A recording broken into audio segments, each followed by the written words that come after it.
हे mindful people, जब lockdown start हुआ था और जब फैक्ट्रीज और गाड़ियां चलना बंद हो गई थी और जब ओजोन लेयर अपने आप को काफी तेजी से ठीक कर रहा था तो दुनिया में कार्बन एमिशन काफी हद तक कम हो गया था। और तब शायद आप में से काफी लोगों ने ये सोचा होगा कि इस बार जो गर्मियां पड़ेंगी वो बाकी गर्मियों के हिसाब से काफी अच्छी बीतने वाली हैं, क्योंकि इस बार गर्मियों में मैक्स टेम्परेचर शायद उतना ज्यादा ना जाए जितना पिछले कुछ सालों में गर्मियों में जा रहा था। अब आपका ऐसा सोचना बिल्कुल सही भी था और लॉजिकल भी, क्योंकि धरती में कार्बन डाइऑक्साइड एक बहुत बड़ा रीजन है जो गर्मी को ट्रैप करके रखता है और इसकी वजह से हमारा एनवायरनमेंट गर्म बना रहता है। पिछले कुछ सालों में सबसे कम कार्बन एमिशन होने की वजह से धरती का टेम्परेचर भी कम हो जाना चाहिए था। एटलीस्ट कुछ डिग्री तो कम होना ही चाहिए था, like 0.5 degree to 1 degree at least. लेकिन क्या ऐसा हुआ? नहीं, और ना ही शायद फ्यूचर में कभी होगा, बल्कि हमारी धरती और भी ज्यादा टाइम के साथ लगातार गर्म होती चली जाएगी। तो चलो एक अंदाजा लगाते हैं कि मान लो 21st सेंचुरी के एंड तक, मतलब साल 2099 तक हमारी धरती का टेम्परेचर कितना मान लो 4 डिग्री सेल्सियस बढ़ जाता है तो क्या होगा? मतलब 4 डिग्री सेल्सियस सुनने में कितना छोटा सा नंबर लगता है ना, मतलब इससे क्या ही फर्क पड़ जाएगा 4 डिग्री सेल्सियस से। लेकिन क्या आपको पता है कि पिछले 140 सालों में धरती का एवरेज टेम्परेचर कितना बढ़ा है? सिर्फ 1.8 डिग्री सेल्सियस। और सिर्फ 1.8 डिग्री सेल्सियस बढ़ने से हमारी धरती कितनी ज्यादा बदल चुकी है वो तो आपको पता ही है। तो सोचो कि अगर यहाँ पर 4 डिग्री सेल्सियस एवरेज टेम्परेचर बढ़ जाता है तो उसका हमारी धरती पर क्या इफेक्ट पड़ेगा।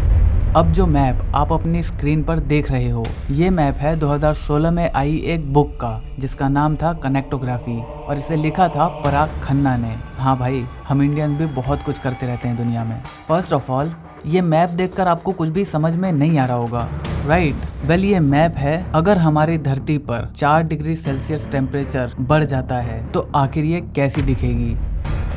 तो चलो इस मैप को डिकोड करते हैं। सबसे पहले हम देखते हैं बैड न्यूज, जो कि सबसे ज्यादा होने वाली है। आपको ये जितना भी येलो रीजन दिख रहा है, जितना भी ये येलो कलर का एरिया दिख रहा है, ये सारा का सारा डेजर्ट एरिया है और आप इसे दुनिया के ऑलमोस्ट हर कॉन्टिनेंट में देख पा रहे होंगे। ये हर जगह सिर्फ रेत ही रेत है और अफ्रीका का तो ऑलमोस्ट 85% हिस्सा रेगिस्तान में कन्वर्ट हो चुका है। 4 डिग्री सेल्सियस बढ़ने की वजह से वेदर में बहुत ज्यादा डिस्टर्बेंस होना शुरू हो जाएगी और इस टेम्परेचर चेंज की वजह से कई इलाकों में तूफान आने एक नॉर्मल सी बात हो जाएगी। कहीं कहीं पर सूखा पड़ने लगेगा और कहीं पर ग्लेशियर्स के पिघलने की वजह से समुद्र में आए वाटर लेवल की बढ़ोतरी की वजह से उसके आसपास के इलाकों में बाढ़ आने लगेगी। और इस सब की वजह से धरती का मोस्ट ऑफ द रहने वाला हिस्सा रहने लायक नहीं बचेगा। आप जो ये ग्रीन एरिया देख रहे हो, जो कि ज्यादातर धरती के पोल साइड में एग्जिस्ट कर रहा है, यहाँ पर ही जीने के लिए प्रॉपर एटमॉस्फेयर और खाना उगाने के लिए जमीन बच पाएगी। तो चलिए देखते हैं कि धरती का टेम्परेचर बढ़ने से किस देश की किस तरह से बैंड बचती है। चाइना, 95% से ज्यादा चाइना का जमीनी हिस्सा अब सिर्फ रेत का एक ढेर बन जाएगा। धरती का एवरेज टेम्परेचर 4 डिग्री बढ़ने की वजह से वहाँ इसका ऑलमोस्ट दुगुना असर हमें देखने को मिल सकता है, क्योंकि चाइना उन कुछ देशों में से एक है जो सबसे ज्यादा कार्बन एमिशन करते हैं और वहाँ की पॉपुलेशन इसकी एक बहुत बड़ी वजह है। वहाँ की फेमस यांग्स नदी पूरी तरह से सूख चुकी होगी और बेहद गर्मी पूरे इलाके को इनहेबिटेबल बना देगी और ये जगह रहने लायक नहीं बचेगी। और इसीलिए हमें यहाँ के लोगों को कहीं और शिफ्ट करना होगा। और हम सब जानते हैं कि यहाँ रहने वाले लोगों का नंबर है 1.4 बिलियन, जो कि पूरी दुनिया का ऑलमोस्ट 19% है। तो सभी लोगों के लिए एक नया घर ढूंढना बहुत ही ज्यादा मुश्किल का काम होने वाला है। सेम यही चीज होगी कोरिया और जापान के साथ, वो भी सिर्फ एक गर्म रेगिस्तान का हिस्सा बनकर ही रह जाएंगे। ग्लेशियर्स के पिघलने की वजह से समुद्र लेवल बढ़ जाएगा और इंडोनेशिया का लगभग आधे से ज्यादा हिस्सा पानी में डूब जाएगा। यहाँ हालात ऐसे हो जाएंगे कि यहाँ के लगभग 100% पॉपुलेशन को इवैक्यूएट करना पड़ जाएगा। बिल्कुल ऐसा ही बांग्लादेश के साथ भी होगा, वो भी पूरा का पूरा पानी में डूब जाएगा। हिमालयाज में बर्फ पिघलने की वजह से भारत की कई नदियों में बाढ़ आ जाएगी और जहाँ पर पानी का लेवल इतना ज्यादा नहीं है, जहाँ आसपास कोई नदियां नहीं हैं, वो इलाके गर्मी और हार्श वेदर के चलते पूरी तरह से एक रेगिस्तान में बदल जाएंगे।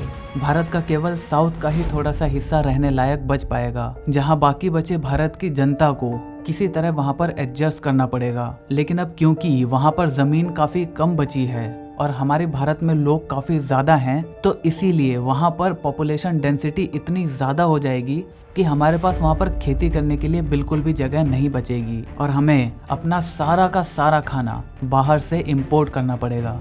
और हो सकता है कि इसके बाद भी मतलब अगर हम खेती के लिए जगह ना भी बचाएं और वहाँ पर केवल इंसानों को ही रहने के लिए जगह दें, तो भी हम भारत की पूरी 132 करोड़ जनता को इस इलाके में फिट नहीं कर पाएंगे। इसीलिए हो सकता है कि कुछ लोगों को भारत छोड़कर जाना पड़े। हिमालयाज में बाढ़ की वजह से पाकिस्तान और अफगानिस्तान पूरी तरह से बाढ़ की चपेट में आ जाएंगे और यहाँ का ज्यादातर हिस्सा रहने लायक नहीं बचेगा। अब अगर हम थोड़ा सा और लेफ्ट में आते हैं तो हमें दिखता है अफ्रीका, जो कि पूरी तरह से रेत का एक पूरा कॉन्टिनेंट बन चुका है और यहाँ का केवल साहेल नाम का एरिया ही रहने लायक बचा है। इसीलिए यहाँ की ज्यादातर पॉपुलेशन को इसी जगह इकट्ठा करके रखा जाएगा। अब यहाँ के हालात भारत जैसे नहीं है, इसीलिए अफ्रीका की पूरी पॉपुलेशन यहाँ पर आराम से एडजस्ट करी जा सकती है। अगर हम बात करें साउथ अमेरिका की, तो वो भी पूरी तरह से खत्म हो चुका होगा और यहाँ की शान द अमेज़न रेन फॉरेस्ट अब एक बंजर जमीन के अलावा कुछ भी नहीं बचा होगा। यहाँ रहने वाले जंगली जानवरों को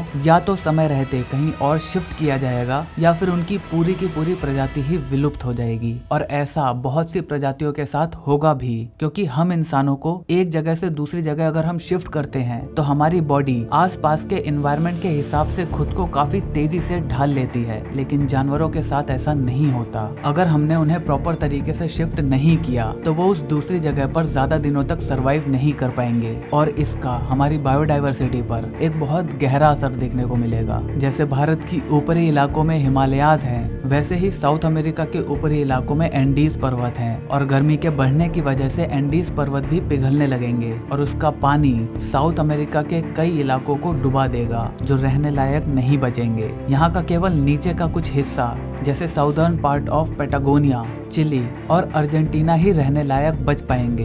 पेटागोनिया आज एक बहुत ही ठंडा इलाका है जहाँ एग्रीकल्चर करना काफी ज्यादा मुश्किल है, लेकिन टेम्परेचर बढ़ने की वजह से और नदियों में आई बाढ़ की वजह से यहाँ के इलाके एग्रीकल्चर के लिए काफी ज्यादा सुटेबल हो जाएंगे। इसीलिए साउथ अमेरिका के बाकी बचे हिस्से में से लोगों को या तो यहाँ पर आकर रहना होगा या फिर उन्हें किसी और कॉन्टिनेंट में जाना होगा, क्योंकि यहाँ पर तो केवल यही हिस्सा रहने लायक बचा है। और अगर वो लोग इस कॉन्टिनेंट को छोड़ देते हैं तो या तो यहाँ पर बचे हुए इलाकों में जानवरों को प्रिजर्व करके रखा जा सकता है या फिर यहाँ पर खेती की जा सकती है, जो दूसरे देशों को खाना पहुँचाने में मदद करेगा जहाँ खेती करना पॉसिबल नहीं रह गया है। अब यहाँ से अगर हम ऑस्ट्रेलिया की तरफ चलते हैं तो ये इलाका काफी इंटरेस्टिंग बन चुका होगा। ऑस्ट्रेलिया का ईस्टर्न कोस्ट, जहाँ पर आज ज्यादातर ऑस्ट्रेलिया की जनता रहती है, वो पूरी तरह से खत्म हो चुका होगा और जिस वजह से यहाँ का ज्यादातर हिस्सा खत्म हो चुका होगा, उसी वजह से नॉर्दर्न ऑस्ट्रेलिया और तस्मानिया में ऐसे इलाके बन जाएंगे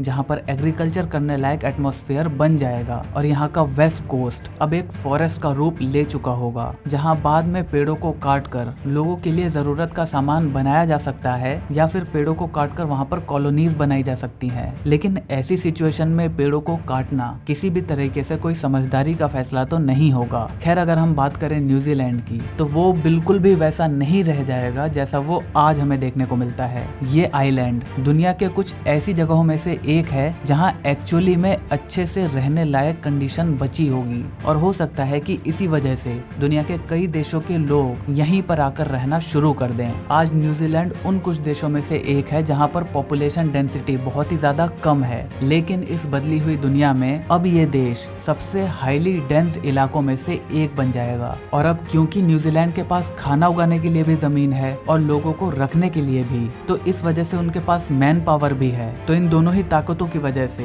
वो अब इस दुनिया के सबसे शक्तिशाली देशों में से एक बन जाएगा। यूनाइटेड स्टेट्स, जो आज सबसे शक्तिशाली देश है, उसका भी ज्यादातर हिस्सा रेगिस्तान में कन्वर्ट हो चुका होगा, लेकिन अभी भी हो सकता है कि वो सुपर पावर बनने की रेस में टॉप 5 में तो अपनी जगह बना ही सकता है। और उसकी वजह है अलास्का। आज अलास्का का ज्यादातर हिस्सा सिर्फ बर्फ से ढका हुआ है और यहाँ रहने लायक कंडीशन तो बिल्कुल भी नहीं है, लेकिन टेम्परेचर के बढ़ने की वजह से ये पूरी जगह हैबिटेबल बन जाएगी और यहाँ पर बाकी देशों के लोग आकर रह पाएंगे। यहाँ पर नेचुरल रिसोर्सेज की भी कमी नहीं है, इसीलिए नेचुरल ऑयल्स और दूसरे कुछ जरूरी मिनरल्स यहाँ से एक्सपोर्ट किए जा सकते हैं। और इन्हीं रीजंस की वजह से यूएस से अभी भी एक सुपर पावर ना सही, लेकिन उस रेस का हिस्सा तो जरूर बन सकता है, क्योंकि इंडिया और चाइना जैसे देश तो ऑलमोस्ट खत्म हो चुके होंगे।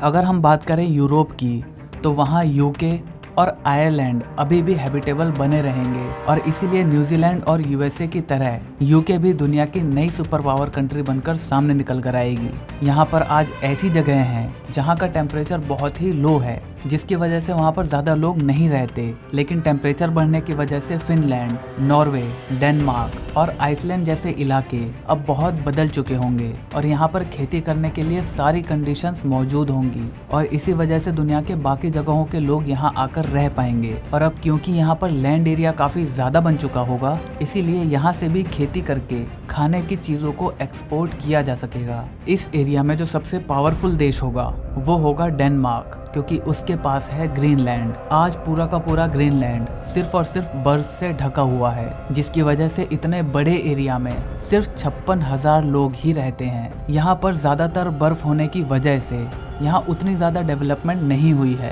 लेकिन जब टेम्परेचर बढ़ जाएगा तो ग्रीनलैंड का भी बहुत बड़ा हिस्सा बर्फ की चपेट से हटने लगेगा, और वहाँ पर हमें रहने के लिए जगह मिलने लगेगी। लेकिन वहाँ पर ऐसा भी हो सकता है कि हमें बहुत सारे नेचुरल रिसोर्सेज भी मिल जाएं, जिसके बारे में हम अभी तक नहीं जानते। ग्रीनलैंड का जितना ज़्यादा हिस्सा बर्फ से हटेगा, यहाँ का जियोग्राफिकल हैबिटेबल एरिया उतना ज़्यादा बढ़ जाएगा, और शायद डेनमार्क अकेले के दम पे इस दुनिया के सबसे शक्तिशाली देशों में से एक बन जाए, क्योंकि यूएसए के पास जो सबसे कीमती जगह बची होगी वो है अलास्का, लेकिन ग्रीनलैंड अलास्का से भी 20 गुना ज्यादा बड़ा है। तो जितना ज्यादा ग्रीनलैंड बर्फ से हटेगा, डेनमार्क उतना ही शक्तिशाली बन जाएगा। लेकिन अब जिसके सबसे ज्यादा चांसेस हैं जो इस दुनिया के एक नए सुपर पावर बन सकते हैं, वो है रशिया और कनाडा। जरा देखो यहाँ पर इतना बड़ा एरिया जो मोस्टली बर्फ से ढका हुआ है, वो एक हैबिटेबल जोन में कन्वर्ट होने लगेगा। कनाडा का लगभग 80% हिस्सा हैबिटेबल बन जाएगा, और यहाँ की एटमॉस्फेरिक कंडीशन शायद इस देश को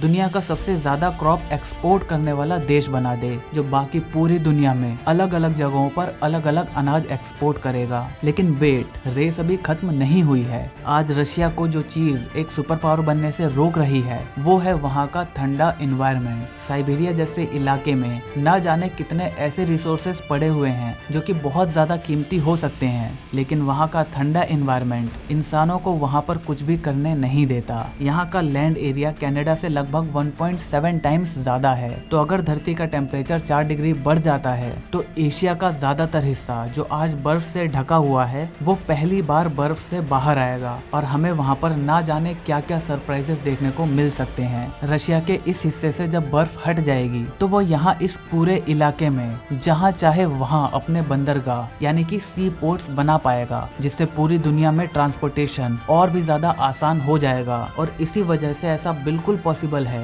कि रशिया इस दुनिया की नई सुपर पावर बन जाए, क्योंकि हाँ, हो सकता है कि कनाडा पूरी दुनिया को सबसे ज्यादा खाना एक्सपोर्ट कर रहा होगा, लेकिन जो रिसोर्सेज उसे खाना प्रोड्यूस करने के लिए चाहिए, उसके लिए उसे भी बाकी दुनिया की तरह रशिया पर ही निर्भर होना पड़ेगा। और क्योंकि रशिया के पास ट्रांसपोर्टेशन का भी सारा सिस्टम अपने हाथ में है, तो ये सारी वजहें मिलकर रशिया को एक सुपर पावर कंट्री बना सकते हैं। और जैसे आज जो अमेरिका चाहता है लगभग वैसा ही पूरी दुनिया में होता है, तब शायद जो रशिया चाहेगा पूरी दुनिया में वही होगा। अब बात करते हैं उस इलाके की जहाँ पर ज्यादातर लोगों का कब्जा नहीं है, अंटार्कटिका। ये कॉन्टिनेंट साइज में ऑस्ट्रेलिया से लगभग 2 गुना है, लेकिन इसका 98% हिस्सा आज बर्फ से ढका हुआ है। इसीलिए कोई नहीं जानता कि यहाँ पर क्या क्या मौजूद हो सकता है। लेकिन जैसे ही टेम्परेचर बढ़ेगा, यहाँ के इस रीजन से बर्फ हटनी शुरू हो जाएगी, और यहाँ पर भी हम पहली बार जमीन को देख पाएंगे। अब यहाँ चिली, यूके और अर्जेंटीना जैसे देश जो यहाँ से काफी ज्यादा करीब हैं, उन देशों के बीच यहाँ पर इस बात पर लड़ाई हो सकती है